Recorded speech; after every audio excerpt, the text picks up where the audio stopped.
at night level as well, and looking forward to working with a few more of you if that's something that you would like, and that's what I'll say more about at the end. But I'll hand over to Nicola Burberry. It's her school, so it's important that I get out of the way and let her welcome you. Good morning. It's not my school. I'm keeping the seat warm. David Briggs, who was our head, left at Easter to go to Kibworth in Leicestershire. We're busy appointing a head at the moment, so I'm interim head for the time being. We're very lucky we had him as a head. Due to him and the amazing staff we've got here and our children, our very recent Ofsted came out as outstanding, so it's online if you want to have a read. It's hard for it didn't come easy. So we're very proud of Tina. It's a big day. It must be very daunting. It's hard enough when you observe by people you know in your own school, let alone by other colleagues from outside, plus when you've got the word Ofsted floating over there and heads and all sorts. So, we wish Tina all the best. Please do take on board, our children are not actors or actresses, they are children, so if one of them wets themselves or does something unexpected, just go with it. They are amazing, our children. We're very lucky to have them. Our staff, all our staff, not just our teachers, but all our staff are fantastic. They're what make our school work. So if you get a chance to speak to any of them, please do. And hopefully you'll see Clifton through our eyes and what Ofsted saw. If the fire alarm does go, just a few housekeeping, we're not expecting a drill. So if it does go, it's for real. And if you just make your way to the playground, and we'll sort it from there. But really, just enjoy today. Any questions? Obviously, we've got lots of people around. And yeah, enjoy it and welcome to Clifton. So what's going to happen is Tina's going to teach a lesson. She's going to give us specific instructions about where she wants us to go, what she wants us to do in terms of our looking at it. Then we're going to come back in here after about 45 minutes, and then we're going to talk about together where we saw the moments of learning happen, what made those happen, what did Tina do, how did she respond to the students to allow that to happen, and I'll just explain the mention of Ofsted. Roger actually is a local head teacher, but he has an Ofsted background, so we've asked him to sort of shape this thoughts today, only because, not because we just have to be dictated to by Ofsted, of course, that's not the case, but because then we at least can see, well, this is all very well, but if we were to do that in an inspection, is that okay? Is this the kind of thing that Ofsted are looking for? So we've got that strand running through this morning as well. So your job will be to enjoy, to do exactly what Nicola said, but also to have a look at where is the learning happening? What's the interaction between the students? What's the interaction between the teacher and the students? Okay? We do dress up a lot at this school, so this isn't unusual. A lot of our starters, I do dress up, or we use props. Sometimes it's me dressing up, and that's quite good because I can lead the learning how I want it to go, but sometimes my TAs do dress up as well. So often this is the start of our stories. And I did do this last year, so you can see some of the things that we did from it. I don't mind taking photographs, please take photographs, but try not to take the children's faces if you can help it, because we have got quite a few children that don't want anything on the internet and things like that, so just for safety reasons. So we're going to start this half term, we're going to do stories, because I need them to get their writing up a little bit more. If I want my exceeding children to become exceeding, I need to get that amount of writing. I know we don't think of profiles at the end of reception, but you do have to have that awareness. So this is the start of our topic on Midsummer Night's Dream. I did it last year for the first time. I thought, well, I'm not sure about this. And actually, I was amazed by what they did. So this is a starter that we're going to do. And you've got my planner so you can see how it's going to evolve over the week. In the classroom, they're going to have this PowerPoint on that my TAs are going to start with them. You can click on the little doobly for me. It should work. Oh, the sound didn't work. If you go on the, that's it. If you go on the triangle, bit at different. Oh, mine did that.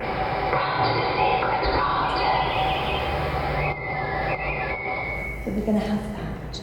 And they're going to have badges and things ready, and they're going to have their writing bags. That's all they know that they're going to do. So that's the start of our exciting lesson. So hopefully that will cheer them up and not terrify them to death. They're usually fine, they're usually ready. So then what they're going to do then is see me as Titania, and I'm going to start the story off of Midsummer Night's Dream. So the actual start of our story isn't at the beginning of Midsummer Night's Dream.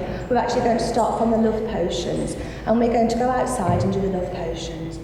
I'm going to be sitting on our raised benched area, I'm going to be facing you and the children will have their backs to us.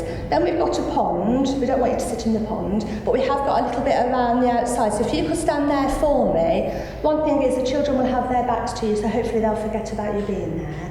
And another thing is you should be able to hear, hopefully. We're going to turn the water off as well so you haven't got the water background sound. And so that when we're being filmed, you can hear me as well. So I hope you're going to enjoy it. Please ask questions. After we've done the part where I'm teaching sitting down, then they're going to go off and make their own love potions. They're going to look around the environment, they're going to be picking up pebbles and stones and things like that. So feel free then to move around and talk to the children. And then they're going to go to our outside classroom and our indoor classroom part as well. So just feel free at that point to have a walk around. I'm sure Nikki will be around if you want to go and have a look at our outside classroom and our indoor one as well. She'll show you where to go if the children don't want to go in that way. So please enjoy this morning. I'm going to start going, so if you want to start following me out. If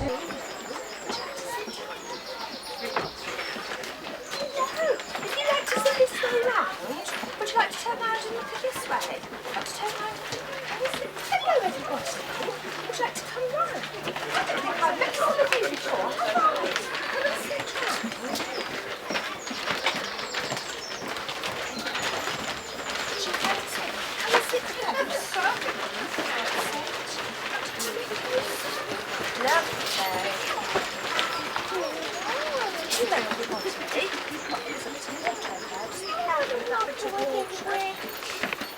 Do you know, I spoke to the water fairy and I said, don't get water everywhere. I think I should come over here. I should get back to a little bit of a drive. I don't want anybody to get wet. Oh, that would be nice. Oh, look at that. I'll have a quick word with him.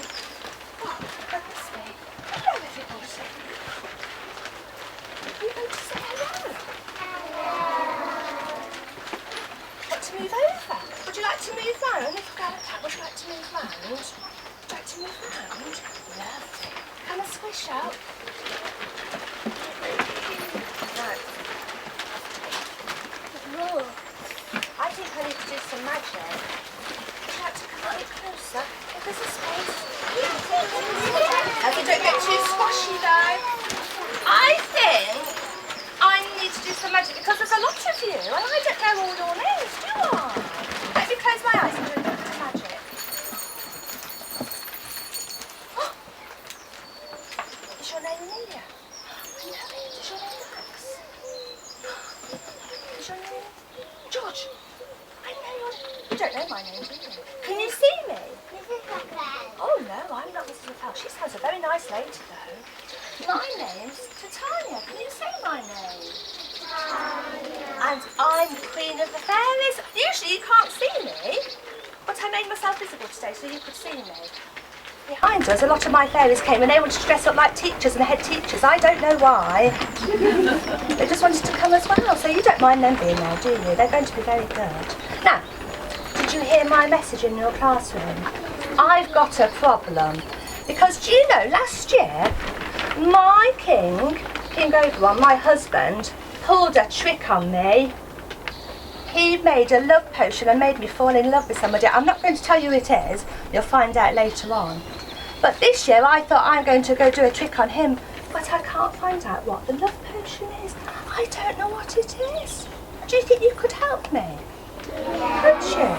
Now, this all happened on Midsummer's Night, so I've got a little bit of time before it's summertime, because what is it at the moment? Olivia, what time is it at the moment? Spring. It's springtime, so I've got a little bit of time before the middle of summer. Could you help me do some writing? I'm not that good at writing. Fairies don't do writing. Could you get your, have you got a board in there and a pen? I think you've got one of those. Oh, you have? That's fantastic. Right, now, shall we do another spell? Because I like spells. Let me have a think. I've got my wand ready. Close your eyes and squeeze them tight. Help me read and write. Are you ready? Do you think you can help me? Right. Now, I know this love potion was made in the forest, and fairies can do lots of magic with things in the forest. We have to be careful because you're not fairies, are you? I don't think you are. Let me have a look. I thought you could help me. Now, I've got some little bits of pots here, and I thought we could make some love potions, and I could take them back and try them to see if we can find the right one. But I keep forgetting what I put in my potion, and I don't know what to do. What could I do so I remember what's in my potion? What do you think we could do, Jack? We could write it down. What? That's a good idea. How could we write it? Hannah? Help me on your board. Do we need to write a letter?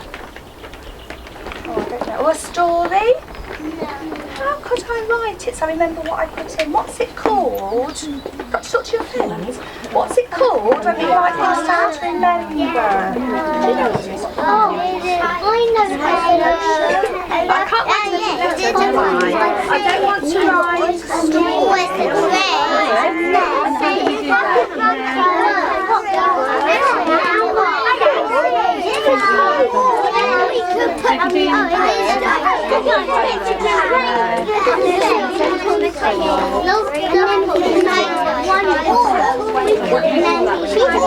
Oh, somebody had a good idea over here. What do you think? Awesome. List. A list? Is that what you do? Will that help me to remember things? So how do I write a list? What do I need to do You then? have to get a piece of paper, then write it down. Do I write it in a special way? Do I write it all over the paper? No, you have to write it neatly. You do. Do I? And how should it look on my paper then, Jack? If I write a word here, where will my next word go, do you think? Oh, that's right. If it's a list. Shall we have a go and see what happens? Let's try. Now, I've got... Look! It's a twig. I'm going to put a twig in my pot. I don't know how to spell twig. Do you know how to spell twig? Could you try on your boards for me to spell twig?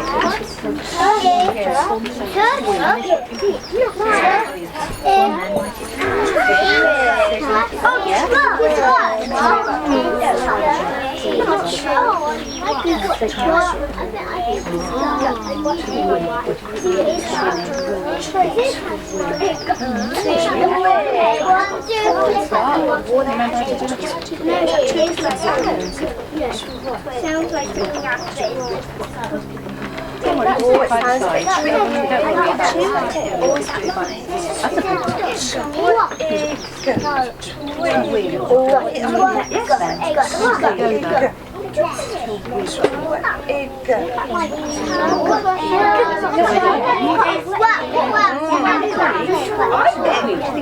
Do you do these in People World? Do you know what these are?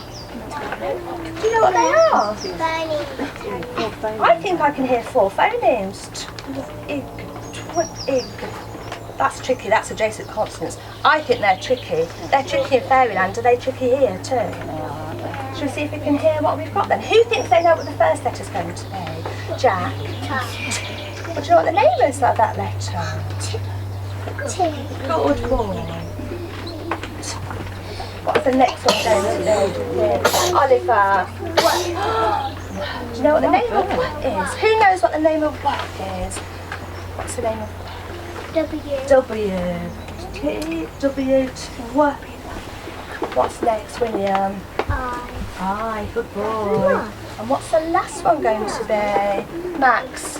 Do you know what the name is? G. Good boy. Should I put that on my list? Yeah. Now, if I write a list, what do I have to have the first letter like? What should it be? A capital.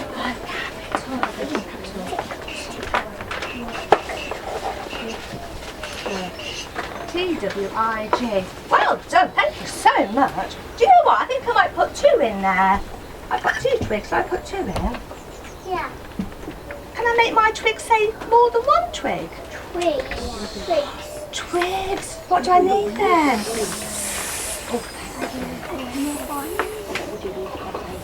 I've got, it is, it's an S, well done.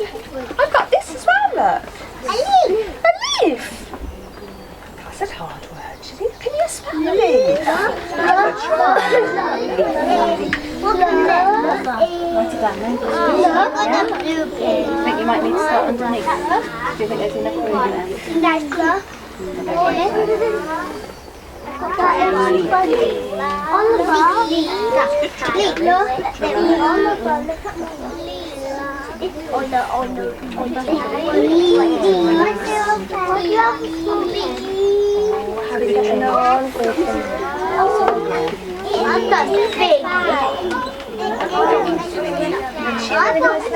Oh, the fact. She sounds lovely. How are we getting on with Leaf? It's a bit tricky, isn't it? What do you think goes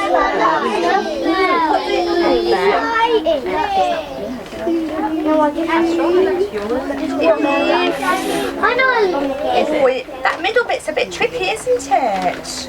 How are we going to do the middle bit?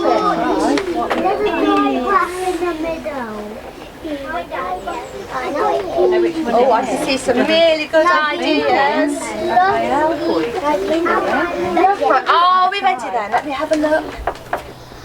Now, I can see some really good ideas. Can you show me your writing? I'm going to write some of these ideas down. I've got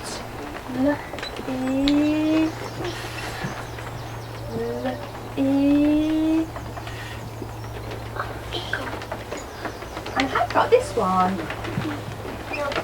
Should we see what we think? Put them down and you can help me sound these out. Do you think you could? Let's try this one first. No,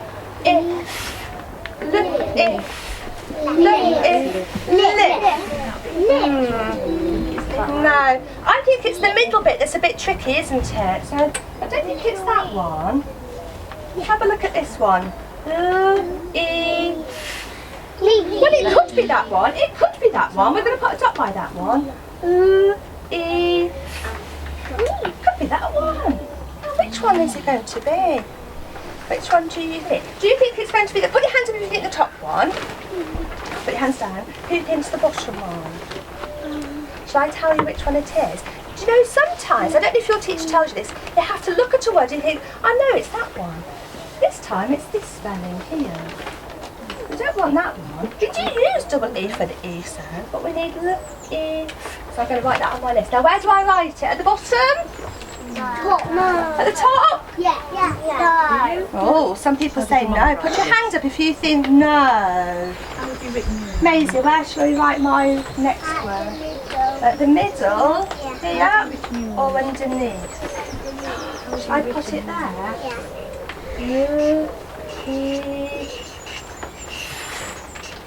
Leaf. I've got a bud. Little rosebud, look. I think I'm going to put 2 rosebuds in mine. Could you think you could write bud? If you want to, you could try and write rose as well. You can choose to write bud or rosebud. But there's 2, you might have to do something else.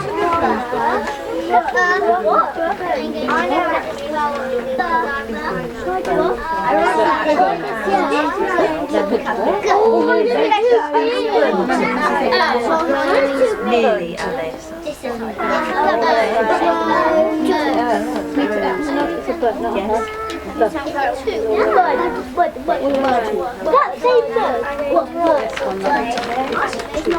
What doesn't start with what?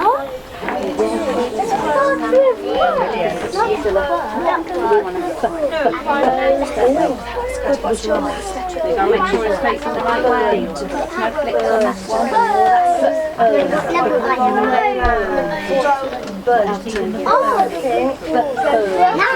Why don't you just try and write bird? That's a really hard one to do. If I bird, She'll mix it, I know.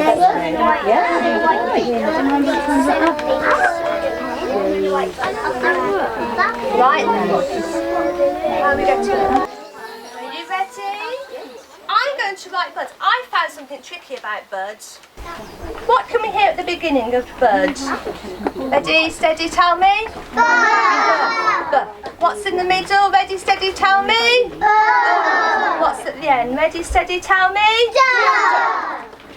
Now. Bud. I think some people have wrote them the wrong way round. So should we have a go at writing them together so we can practice? So let's write a B first, a B. Ready? Start at the top. Down on your board. Back up again halfway, round and stop. Over this side, start here, look. Start at the top. Down, up and round. Have another go. Start at the top. Down, up and around. B. That's it, do another one.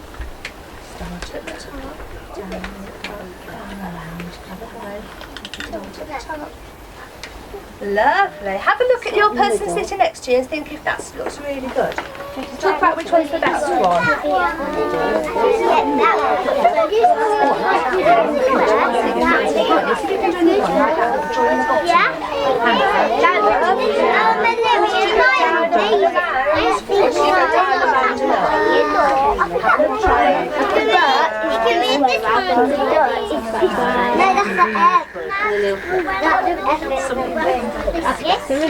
Now, shall we do the D? Shall we do the D? Are you ready? Now, this is a bit funny. On the B, we have to do his tummy last. He doesn't like his tummy very much, so we have to do it last. But the D loves his dinner, and he's got a big fat tummy, so we have to do his tummy first. So we're going to go round for his tummy. Up to the top. Down and flick. Could you do that? So do his tummy first. And you're looking the right way round. Round first. And I can see. That's it.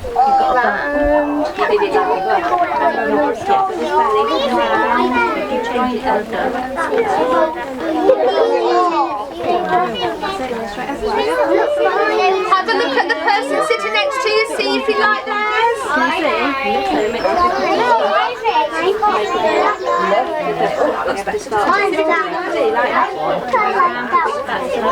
I'm going to put it on my list. Are you ready?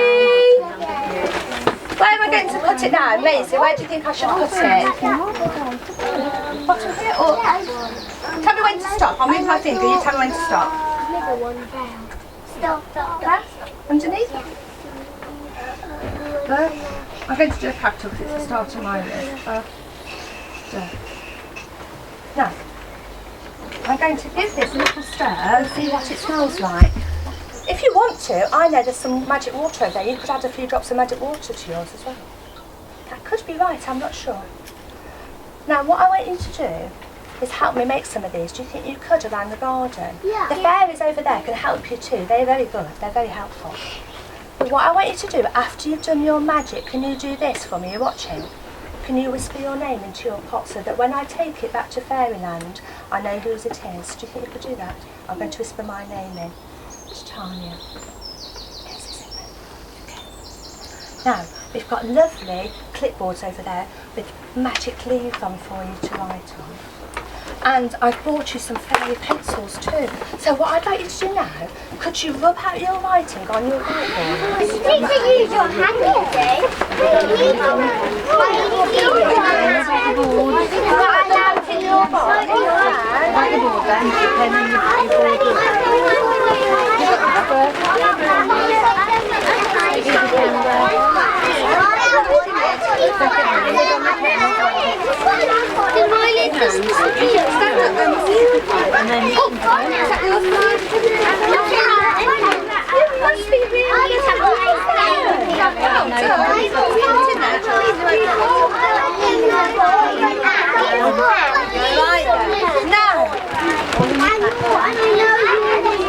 Mrs. Riley, could you have those pencils for me, please? Thank you. We've got to do this really carefully now. Are you ready, fairy helpers? I know you're fairy helpers, I can see your things. Are you going to put your things away below? Put them in your bag. Right then. Are we ready? I've got my fairy eyes ready. I've got your fairy eyes ready. What I want you to do, when I call out your name, ready? Oh, we're still whistling. Don't whistle. Keep still. Johnny, George, are you ready? Keep still. Shh. We want the magic to work, don't we? Do you think you've got lots of magic in you? Can you feel it tingling in your fingers? When I call your name out, I want you to tiptoe over to Mrs. Wiley, put your writing bags in the box and get, you've got to get lots of things. Are you ready? You've got lots of bowls. You need to get a pot and a stirring stick and a clipboard and a pencil. It's a lot of things. Can you remember all those things? Are you ready then? Jacob, would you like to be the first person? And Joshua? And Raphael? Put your fingers in your mouth, will you? You must keep safe. There you go. If you want to take that with you, you can start exploring now. No time. We've got your stick. There you go. And yeah, you've got your stick. And your pot. Just the flag. I was fighting. Go on, Anya. So if it looks like it, I wouldn't touch them. Okay? Only the ones that That looks safe. Let's have a look. Right, Luke, you can just wait. All ready? That way. That way, tell you.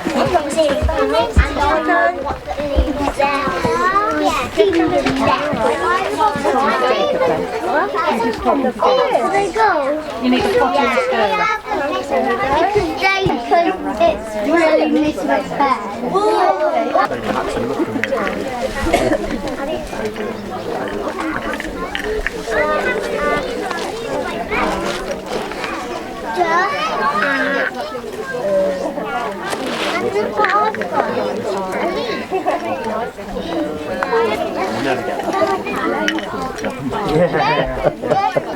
I don't know what these are called. I don't know what these are. I think that might be leaves or moss.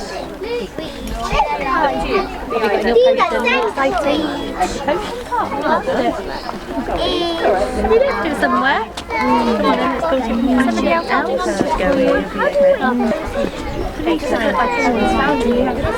go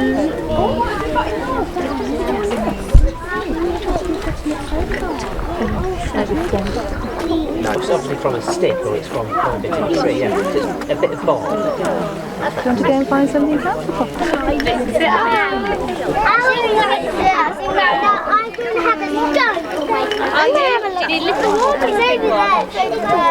Little one. It's over there. Yeah, the little tiny. How about And there's some over there.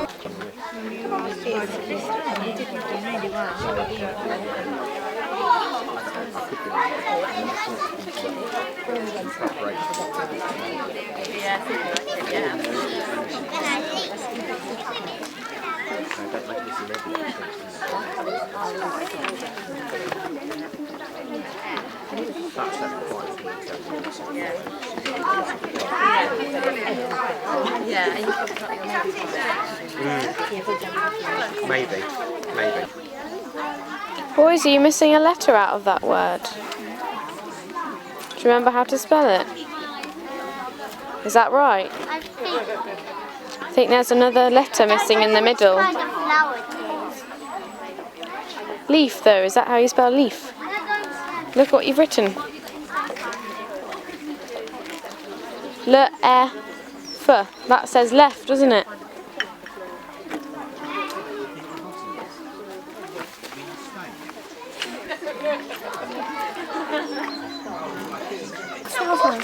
Yes, there's some water over here. You can put some drops in if you want to. Yes, please.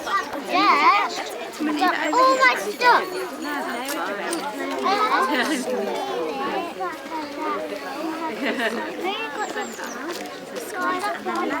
He said he was half the world. Where did you find those sticks, and I'll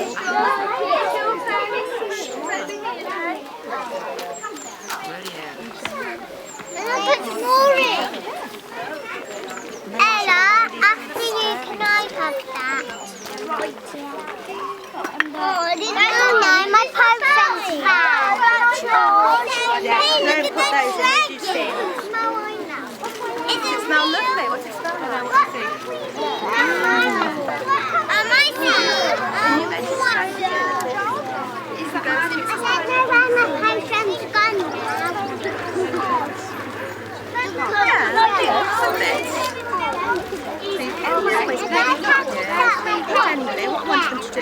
writing independently. I never wrote it. Yeah, so, yeah. It is definitely, yeah, and there's things you can definitely take from it. It's just interesting seeing how the teachers do things.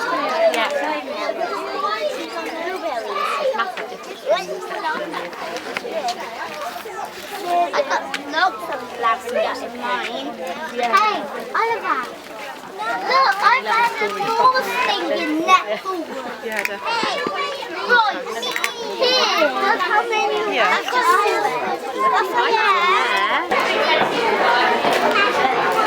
Magic wand. Is that right, Amelia?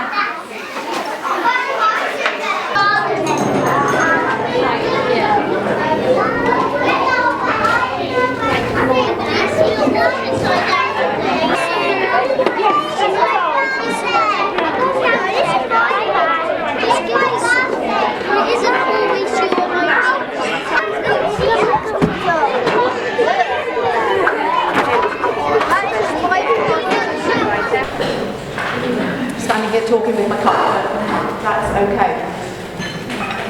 Right, I think the first thing we need to do before we go any further is say a really big thank you to Tina. So let's give her a clap, shall we? Well done. And so what we're going to do is Roger's going to lead us through a discussion about what we saw outside, what you noticed about the different parts of the learning episode that we saw, how Titania's interactions with the kids actually helped the learning happen. So it's going to be a lot of you talking as well, because obviously there is a lot of expertise in the room and we want to actually hear from each other. So, okay? Thank you. Thank you. Okay, I'm still stunned from the experience. Twilight of my career, the first time I've ever been a family helper, and that was one on the CV as well. I'm delighted to be able to talk to some of you during the lesson as well. This is a regular thing we do with secondary schools, but we've done it with primary schools as well. Again, the best observation, really, someone telling me how much better it is to see children there doing it in front of you, okay, rather than that DVD, you see children on the screen.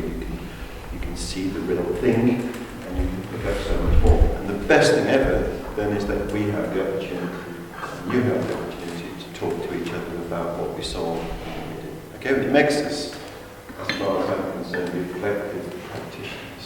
Okay, but you're very much the experts, and I'm going to be going over to you to talk to us about the best practice that we saw there. It's also nice that we have a team here, because up until recently, and I'm not representing Ofsted today, okay? Up until recently, you were aware that you would grade the teacher, okay? And in the sessions that we ran, we got a little bit gladiatorial, you know? You put it on your outstanding teacher, and then you grade 3 and things didn't go too well. But it's all about, of course, progress. Okay, and we've seen there a snapshot, albeit nearly an hour and a quarter of practice. So we can talk about that progress that we saw during the course of the lesson. I think that's going to be important. But again, thank you for the privilege of actually seeing that. We're interested in your reflection at the end of it as well, as to whether this is a good movement, because it's been difficult, it's easy. The older kids, because you keep them back at the end of the day, feed them pizza, and put on a session at 4 o'clock. So I'm well aware of the enormous amount of effort that must have gone into making that session happen. Let's go to let's leave the plan. Okay, let's have that as a sort of as a prompt, okay, for all the things that have been achieved, and we can refer to it, and I'd like you to refer to it, and talk about specific areas as well. But impressive planning for that session. But let's go to that point when we're outside, and those first 5-10 minutes. Okay, just to reflect on what was happening in those 5 or 10 minutes. I'm going to ask you to on your tables, just not that around. What was really good about those first 5-10 minutes of that experience, just on your tables. A couple of minutes. I think that the fact she dressed up was a brilliant idea because straight away she was in a role. And even though when she said, I don't know your names, I thought, well, she's got a different class, but actually they were her class. I thought that was really nice. And they didn't say anything, did they? Because they took the fact that she was Titania and didn't say, no, you're Mrs. So. The one bit of challenge I picked up was she gave the option of writing Rosebud. Yes, yeah. That was the only bit in the director's teaching that I thought was more challenging. Yeah. I mean, I would find it interesting to know where they're going to go with this now to take the new learning forward. Yes. So, I was having a quick look through and see what's going to happen with that, whether they're going to turn it into different forms of writing, different experiences. So, and whether that will get followed up in free flow today, or whether that will then feed into new learning later in the week. Because that was my one question: how much new learning and challenge them all over. Okay, I don't believe in asking for volunteers and pick up people on this one. Somebody Kicking it off with giving them a purpose for writing was really, really great. Because, if you give children, particularly young children, a purpose for writing, they're more likely to write. So I really like that aspect of it. And you could see that you were able to do loads of assessment. You talked about, they said write it down, and you were saying, well, shall I write a story, shall I? So you were clearly able to, and then you were able to go through the success criteria of how to write a list. So from the beginning, it was excellent. Okay, thank you. Similar comments? I was impressed how the children were really excited to get going, and they were really drawn into the magic, because the little group that I was working with, I found a bit of rubbish, and she didn't want that in her little class because it wouldn't make a magic spell. So it was just their enthusiasm, and I didn't see any children sort of just wandering around aimlessly. They were all focused on what you'd asked them to do. Through how the scene was set, the children were empowered to take responsibility for their own learning through the whole fairy, that belief. And that was, if we go back to that 10-15 minutes, because I was finding myself a little bit spellbound there as well. Okay, 10-15 minutes, that build-up of... I don't think you used the word challenge, but it was there, wasn't it, actually, in terms of, you launch into twig, leaf, and different variations, and I thought, you tell me that's in the braille instead, to put on misspell. Do you want to just talk us through that? I think it's really important.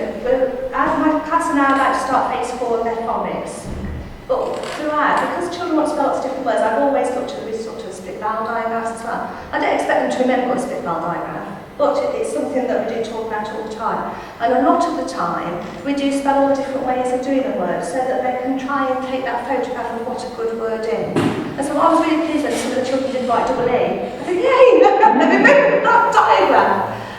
But we do write all the different ways down, and so that we can think about, is this one right? No, we tried it, because I don't want children to think, no, that's not the right word, I've done really wrong and I can't spell. We said, that was a really good try, but it isn't like this time. And then we look at it and think, well, I know from memory it's this one, so we do a lot of that to try and get that visual sort of camera of a word locked in there. And it worked, because one of the children I looked at, Bob, and actually he had written, not quite, W-E-F-L-I-F, but you know what, you get that crossed out. And he said, no, I can see that was wrong, and he'd written beneath that. I'm thinking, that's not high level learning, isn't it? Right? That's really effective learning. It's not to be afraid.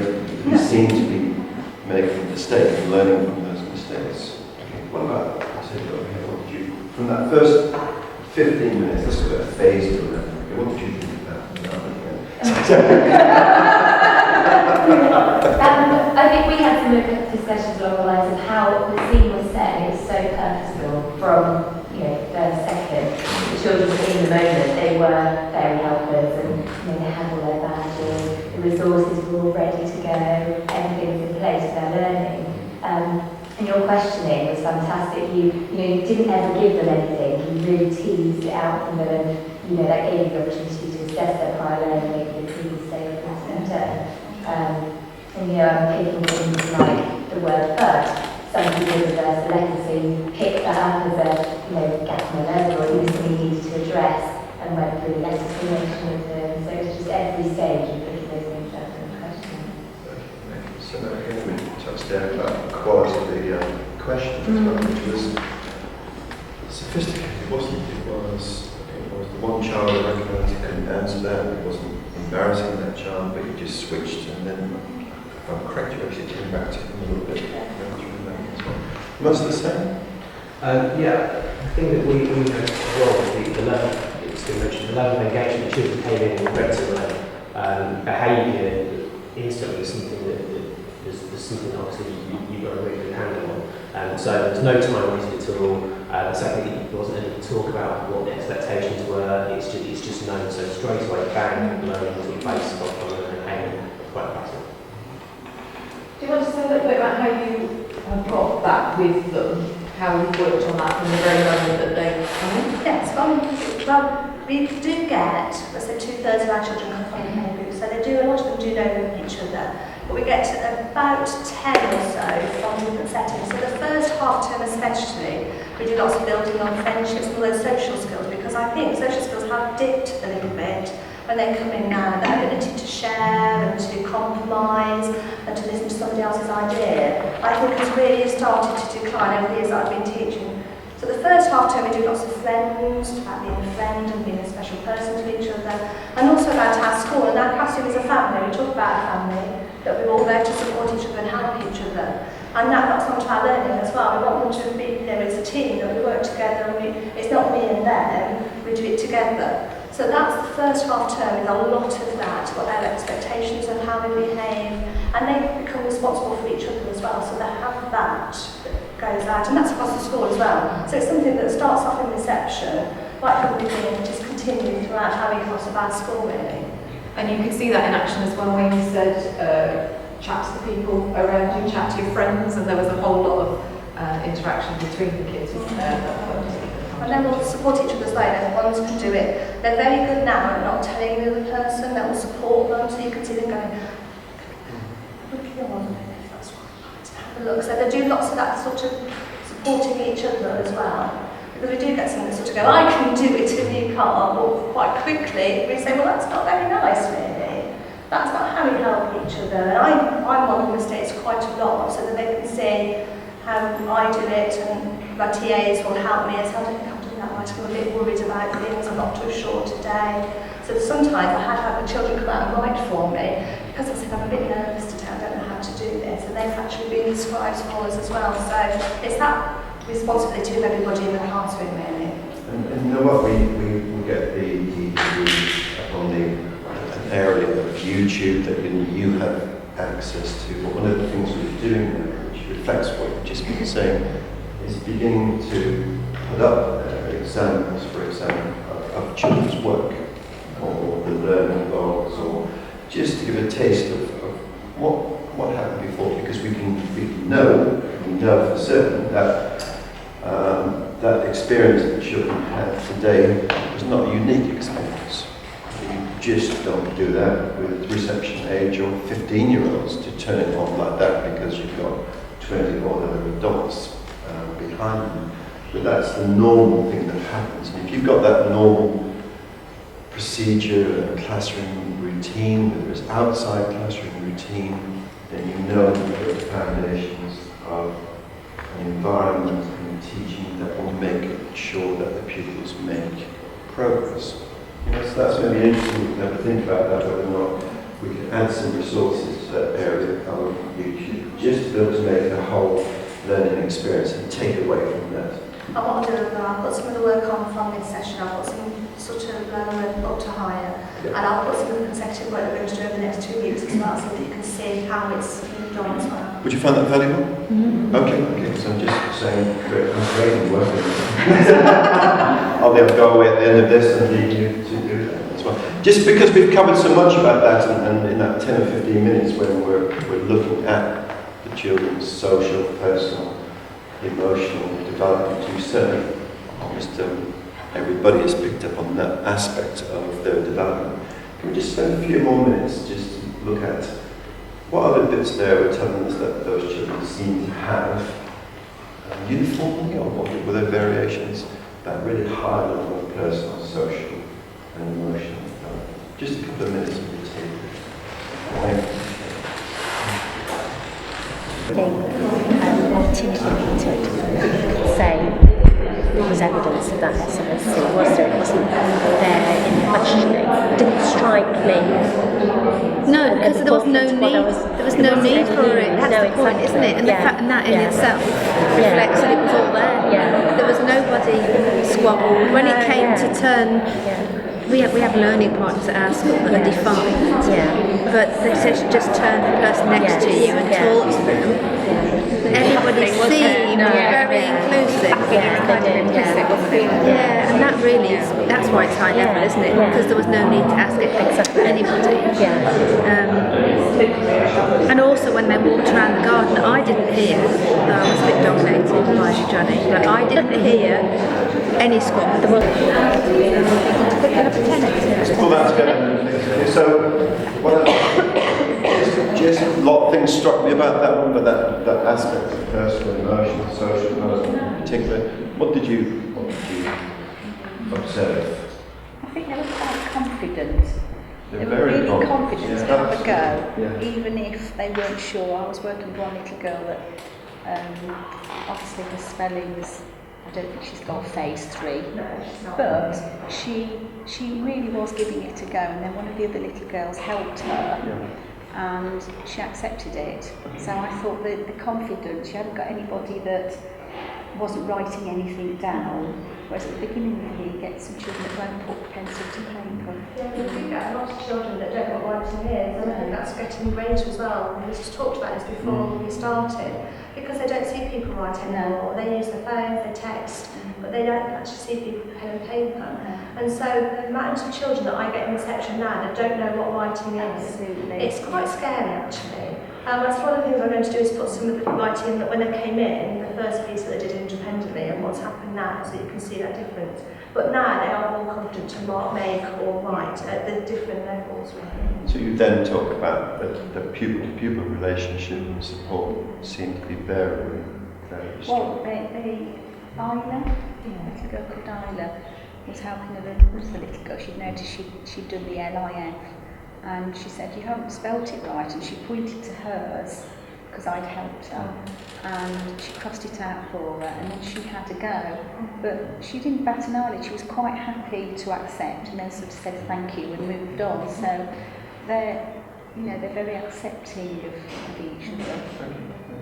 And I'll give you an observation about adult-children relationships, because mainly we do this in secondary school, and the audience are really well behaved, and they step in the seats, and we see the teacher teach, and we do this part of it as well. And you resorted to your role as teachers, didn't you? Because you all let down and helped. We had 20 helpers with those children, which was fantastic to see. But from that seemed to be very easy for those children to be able to talk to total strangers and engage with that adult help. Is that your experience, or? I think in a lot of reception classes you get lots of students and young helpers and things, so they're quite used to other adults and they don't bat an eyelid when somebody comes to talk to them. It's quite interesting. In January I did a week where parents would come to me and watch my phonics session just so they knew what we were doing in their phonics. And that, considering they were their own parents, they didn't speak, they were very scared. And so today I was a bit like, I'm not too sure how they're going to go, because unfortunately we haven't had that many adults in actually this year. But the difference from January to now is lovely. They're quite accepting that you were fairy helpers. They were like, oh, that's okay. And that was nice to see that they had a confidence has grown in that short time as well. So that was very good. And still keeping with personal social.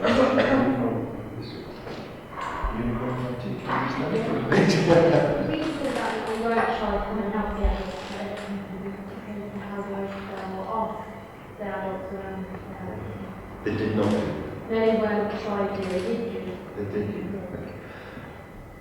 And that's the difference, isn't it, between asking for that level of support and not asking what do we do next, and what did the teacher say, because it was quite stunning that your highly organised classroom, outside classroom environment meant that they had all the resources and the knowledge to be able, somebody used the word over here, independent, to be able to be independent in the learning in a very, very highly structured environment. And again, that's not new. Okay, you can hypothesize that that is actually normal classroom routines. You can see, you might be writing there, normal classroom routines established that it's a very quick entry into the learning. Just to expand on what Roger's saying there, we're talking about the idea, now that also we're looking at teaching over time. So all the time, an inspector, if we can just concentrate on the inspector bit for the minute, is going to be looking at how do I know this is a normal experience for these children. They're no longer allowed to judge the snapshot. So what signs are there in the lesson that this is normal isn't some whiz-bang thing you've put on because we've got cameras, visitors, inspectors, whatever else it might be. So the kinds of things that we're mentioning here, the routines, the confidence growth, we're trying to think as inspectors, what are the signs that that's normal for the kids, that what they're getting today, what we're seeing today, is their usual diet. So if there are any of you that do going to watch other people teach, that's the kind of thing to bear in mind. What's the evidence that the routines are established? What's the evidence that children are always working in this kind of way? Not always outside, but they've got the resources in themselves to understand that that's how learning happens. Just keep that point, because I was talking to one of the heads about the teacher's experience of being observed. And if I give you an example, let's call him my teacher of Flemish. We're not a big Flemish, obviously. But every time I used to go in to observe my teacher of Flemish, it was an outstanding show. It was like going to Crufts and seeing that 20 minutes performance. But you know what? Every year, at the end of the year, I was really disappointed with the results, which meant that the children were not making progress. For that 20 minutes slot per term, it was incredible. Goodness knows what he was doing for the rest of the year, because the children were not succeeding. And now it has taken the pressure off the classroom teacher in that one-off performance. Does that make Yeah, that makes sense. Okay. What about the concentration? Just concentration and pace. Okay? From that moment that the children came down, sat down, concentration and pace. Again, I'm going to keep throwing it to you, okay? I'm looking for 50-50. You talking about concentration and pace. I would start about just my reflection about the concentration and look at the pace, okay? Which is, pace is pace, but it's not good, is it? If you've got a really fast pace and everybody else is behind you and left behind, or a really slow pace and everybody else is off there. So we tend not to use the word pace, but we talk about maybe challenge, appropriate challenge. In terms of concentration, you would have seen me move a little bit closer to the group, because I just wanted to see what they were doing. Yeah? And they were concentrating. They were concentrating for their time. We'll come to the TAs in a moment. The TAs were keeping one or two on task as well. It was a listening task initially, and then going to that independent writing, which is what we're on here. Yeah. Just tell me about pace, or the level of challenge. Let's change it from pace to level of challenge. Any comments? Okay. Please, you can go to answer, that's not a problem. So, like you were saying that we were there probably 45 minutes, not sure the exact amount of time, and they were all on task for the full amount of time. It was a full lesson here. They got in there and it was introduced to them, you modelled it to them, they got the opportunity to have a go, and then they were independently writing. And you made a really good point that none of them said, "Oh, I'm finished now." They were there for a good 20 minutes, writing on task and kept on going, because they were in that moment. They had to get their emotions made. And challenge-wise, the differentiation there, you gave them the opportunity to say, you could write bird, or some of you could challenge, you could write rosebud, and things like that. There's a comment over here as well. We were saying that looking at the session as a whole, that there was such a lot of fantastic stuff going on in there, and the way you were questioning was consolidating so much great learning. But one of the questions we would have was, did you think there was enough challenge for your more able children, particularly in the phonics session? Because that's always really hard to pitch, isn't it? Yeah. I think what I wanted them to do, because what they're not doing very well at the moment is translating their phonics to their own writing. Some of them are, and they're beginning to. I mean, I've got Amelia, who's one of my more ables that is writing, and she actually wrote it with the EA diagraph in it. So for them, it was just getting them to take responsibility of their writing and to use it phonetically, because what they're not doing is they sort of can do it practically, but not doing it writing. And when I scanned round, they were doing it. So for them, really, maybe it wasn't so challenging for them, but I wanted to give them that solid to know, so they're really sort of firming up their knowledge of what they can do. So for them, there were some quite, split vowel diagrams were in there. We did have some split vowel diagrams. We had some more complex diagrams as well. So things like leaf, we haven't done the EA diagraph, so that was quite pushing for them. So I think sort of firming for them really, maybe not quite as challenging, but they were writing a lot more as well. And what I would have done, what usually happens, what I did last year, is actually I stayed in the garden, and last year my more able ones stayed with me, and I carried on with them because they wanted to carry on, but because of the constraints, that didn't happen as much.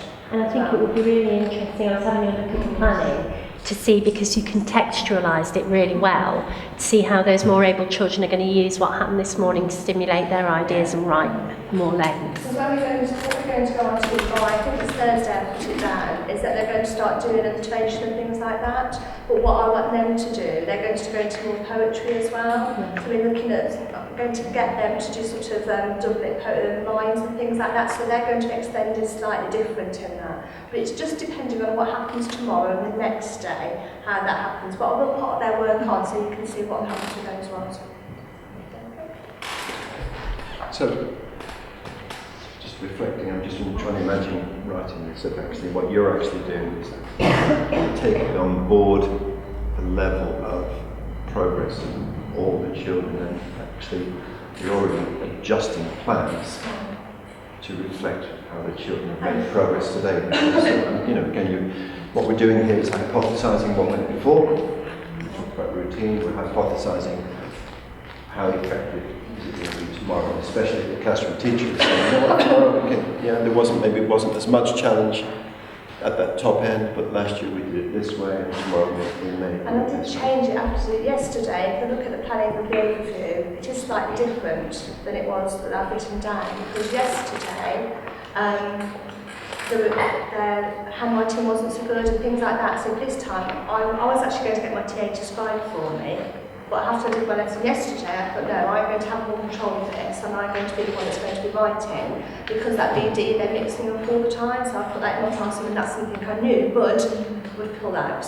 And my more able ones were sort of not using their diagrams as well, so I knew that if I controlled it, and there were decent consonants, I would be the one that would sort of get them moving. So my planning has tweaked from yesterday to today, that's slightly different as well.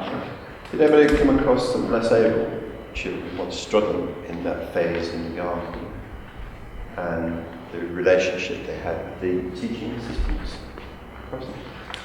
Yeah, I was with a little girl, I don't know, I was working with her, she was very mature on that, but again she was able to identify the initial sound, and she was giving it a go. I think that's one thing that came out of the whole of the lesson, is the fact that the children were not afraid to have a go, because again, at the very beginning, you had shown them that, even though it's not incredible, it's still important for them to have a go. And the children were not afraid to have a go, and the girl I was working with, she was giving it a really good go. And the TA and was checking to make sure that she was on task. And she was also buddied up with another child as well, so that they were actually working alongside each other. Yeah, but the TA knew the ones that were struggling, it seems to me. Yeah, they did. The TAs using phonics as well? Pardon? Were the TAs using phonics? Yes, they were. They were encouraged. They were teasing out of the children. So it's a case of, let's have a go, let's sound it out. What can you hear? What do you know? and again, the level of questioning, supporting the children.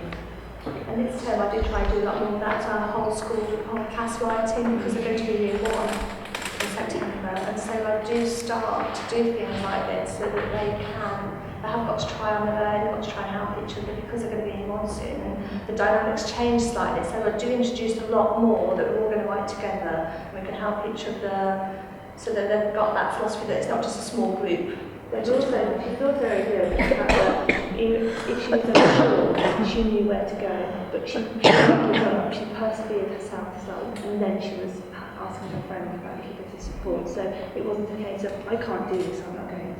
It was, I'm going to give it a go, and then I'm going to get support. And what we're touching on here is the progress and the consistency in the level of progress for each learner. And we had a brief conversation before we went out about whether or not there were any children with special educational needs in the class. You said there wasn't. There were a couple of children who were a bit lower, just less able, no specific learning difficulties. A couple with EAL, additional language, which I do. Yeah, we've got Johnny, I think it actually does do really nicely. We've had Johnny, we've got Chinese boy, and lady over there. Yes, Johnny that's sort of chatted digitally. So we have got a couple that, Johnny's got Mandarin, and Raphael's also got Portuguese as his first language. But they're quite good actually, and they're very good at finding somebody to handle as well. We have got children that have we've got a couple that have got speech problems as well, and that does affect their phonics. And so part of the day's lesson was for them to independently have a go at writing really, just to have a go as a whole class. So it wasn't them choosing to go as a group, but they were going to have a go as a whole class and just see how it was going to happen. I don't usually do it with everybody else here, just to see how it's going to happen. But that was part of the structure of the lesson as well, maybe. We're running out of time because it's fascinating. But let's just move it to the second phase of the lesson. I'm saying this, they're going around collecting things to make a lot of kosher. Okay, I must go back to school and say that today as well. What was happening there? Okay, what was effective about that phase in the lesson? Thank you. I'm just going to say again, secondary school teachers have got so much to learn from primary school teachers. In my training, there was a primary inspectors, and he accused us quite rightly of not slowing down the pace of learning and literacy, but actually dismantling the accelerator in the secondary sector. And I actually would agree, because you quite rightly said, you know what, most primary children, reception children, can handle the word twig. And I might do a little test when I go back to high school, because I don't think that's the case in some of secondary schools. That second phase of learning, and the children going around, okay, they weren't looking lost. Not socially lost, they knew what they were about. They knew what they had to go on and do. Any comments from yourselves about that phase? Effective? Yep, no time wasting. They all have their own individual pot. They all had everything that they needed to take it the way that they wanted to. Most of them, I didn't see anybody who was not having a go at, which is the comment of it, not having a go at writing something. Okay, they were all having that confidence to be able to have a go at it, which seemed to be the risk taking, isn't it? You know, how many times we need to make a mistake before we do it. You were going to comment. I was just going to say that well-trained children in reception will have a go, won't they, at most things. Yep. They're very open to that, and they're very independent, and they will self-resource and all of those things. And the question that really interests me is, how do we hold on to that as children get older? Because what happens is in reception, the classroom is set up brilliantly. The children learn and move their own learning forward with obviously the support and help of very excellent practitioners. But we seem as they go through primary school to de-skill them. And this may not be true anymore, as they move to secondary school, again I feel they do become less independent and more reliant. And that's, for me, as philosophical and educational point I'm really interested in. And it's an important point, and you know what, we might have a DVD part 2 about Yeah, how do you Okay, what on earth do the secondary school teachers do to the children to knock all that independence and creativity out of them, you know? Okay, absolutely. No, I'm agreeing I mean, I with you. haven't been in secondary school for a long time. Yeah, no. And as a parent. I am agreeing with you. You know what, Tina was full on in the sense that she was looking into a problem, and if you know you're aware of that, but then that sense of smell, I hadn't even thought about that sense of smell, that curiosity was being developed in the children, that it wasn't just one group then, because they then moved to the next group, the children then moved to the next group, and asked them to, Another fine motor, so we had pets, we had little spoons, there was all that sort of pinching and fine motor that was going on, and exploration of the environment. And also, as I said about the spiky leaves, so we're all looking out for spiky leaves, or don't touch the spiky leaves. So all that language as well as being formed. Safeguarding and sharing it. Let's move on that now, we don't want to move on leaves. No. We ticked off the safety for the pond as well, and not to eat the leaves. It's not, no, I made it in terms of well-being and safeguarding as well. And that transference between then becoming a little bit independent in the selection of what they were putting in there, and then beginning a little bit independent about having a go at writing and so on, was absolutely crucial. Any other comments? If I just think back over what we've seen today, then we've had a really nice explanation about the different levels of ability, okay, and how the snapshot doesn't always, and very rarely, I would say, give us an exact picture of how you push on the more able, how you support the less able, because it's 45 minutes, you know. But that we can see routines are established. They don't arrive in that sense. They arrive with many of the skills you referred to there about curiosity, independence, and self-resourcing. But they don't always have the social skills that we saw today. Okay, and that was a routine which we need to effectively learn. I think we saw very effective learning today, very independent children, very confident children, able to go with the flow and not be flustered about a number of different instructions and steps in the learning process. Exceptional organisation, down to the point of one child wondered where his twig pen was. Clever stuff. I thought that was clever stuff. You know, the clever stuff there about you wouldn't have a normal pen, would you, if you're a fairy helper? Absolutely. No. Exceptional organisation, able to learn. Children don't come highly motivated, they come more highly motivated accepting in primary than in secondary sometimes, but that enthusiasm was there that enabled those good learning phases to develop as well.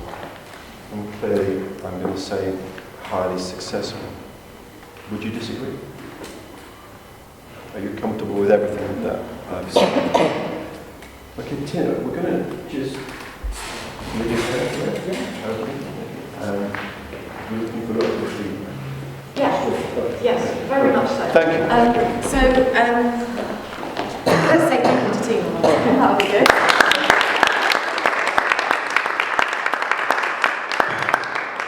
You've got, this isn't the end of the morning, this is just a little sort of bridge into our next section. You've got an evaluation sheet. We've got a few more people than signed in, so if you haven't got your own sheet, by all means share with somebody next to you, but if you could fill that in for us, and I'll explain a little bit about why. If you could do that whilst I'm talking, I will not consider that to be rude at all, because I know you can multitask, so that's not a problem. So do grab one of those sheets and get scribbling.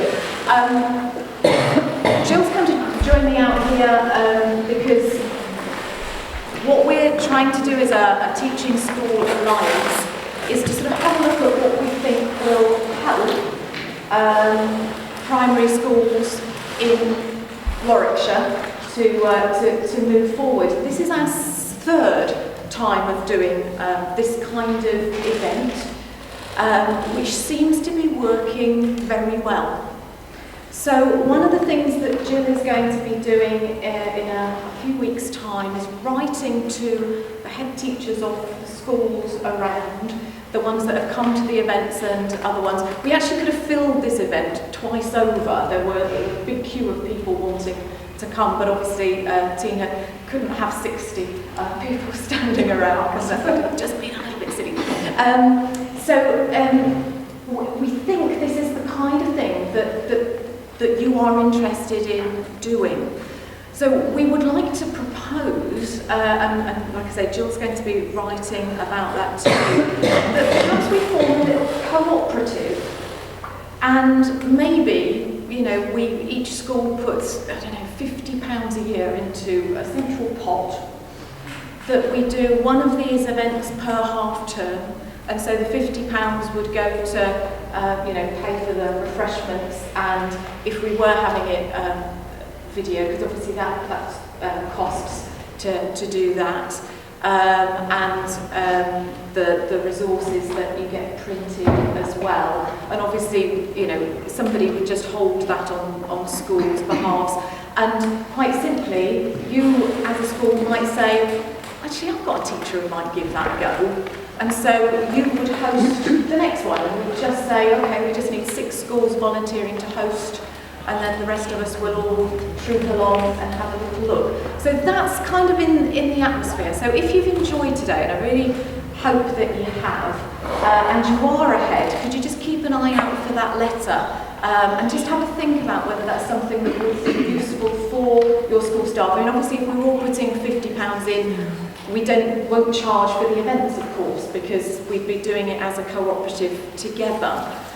And if you're not ahead, but you did enjoy it as well, if you could go back and say to your head teacher, that was absolutely fabulous, we've got an opportunity to run this now amongst ourselves. So as a teaching school, all we would do is facilitate it.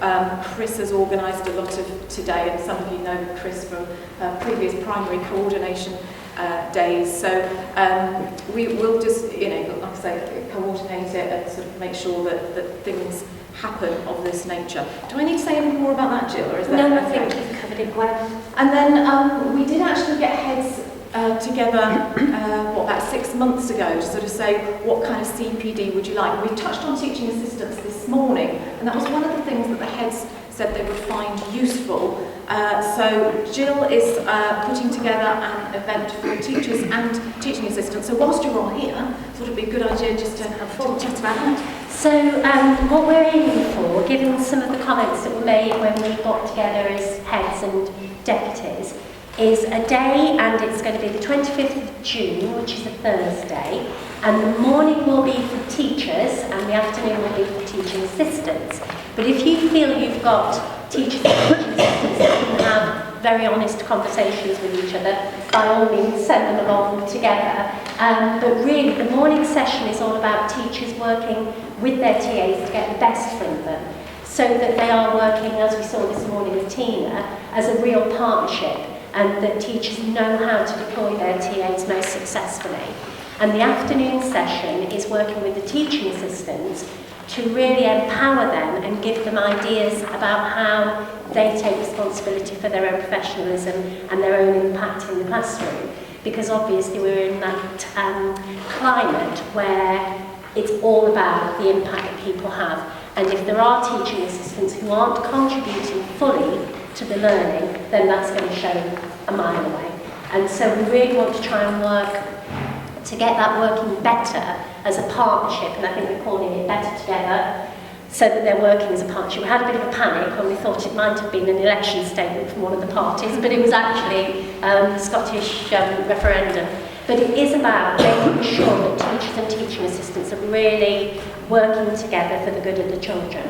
So I think we're going to charge £30 for that, aren't we, Gwen? Because you know, we've obviously got to get various people who are going to come along and talk at that.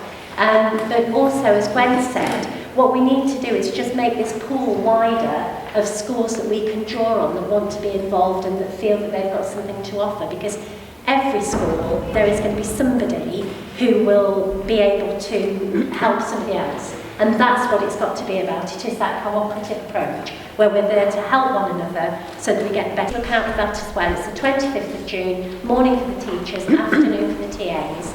And send someone along. And And what we're trying to do is get all this feedback from you so that we're not putting things on that you don't particularly want.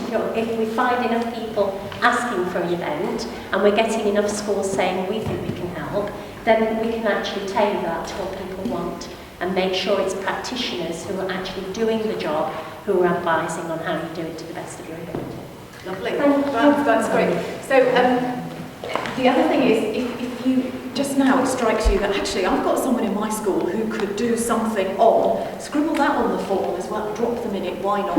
I wasn't asked to do this, by the way. I was told at a meeting I was doing it, so that's what you can do. Let's just do it. But as Jill said, we're looking for schools to say, hey, I've got a teacher who's great at phonics, we could put on a day, or, and then, we'll coordinate that for the benefit of everybody and keep costs to a minimum, but get the expertise that we've all got in our schools. So, right, the next thing, the other thing, I'm going to push my luck now, because you're all smiling at me so nicely.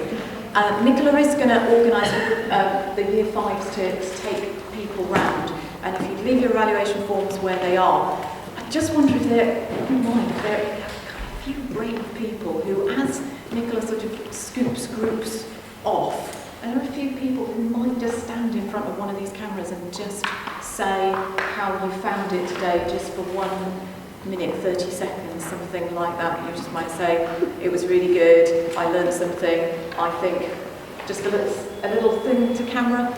If you felt that you could do that, as a few people gravitate towards Nicola to have the tour, would you mind just being brave and coming this way and leave the evaluations form where they are? Thank you very, very much. I really enjoyed it today because it helped me to reflect on my practice. I like to see that some of the things that Tina was doing, I do myself. And it was lovely to see another reception teacher. It was really good to come along and actually have the opportunity to watch a real live lesson, which you rarely get to do anymore. And for me, I've now got lots of purposeful ideas that I can take back for purposeful writing in our own school and disseminate to other staff. Just having a bit of a nose around really, and all of the fabulous resources and ideas. It was a great experience watching the live lesson this morning. It was great to see how the children responded to the adult and to see writing in such a purposeful environment. The resources were already prepared, there was clear use of questioning and differentiation, and you could see that the children really did have a love for learning. It's just a really good experience and we picked up some really good ideas to take back to the classroom.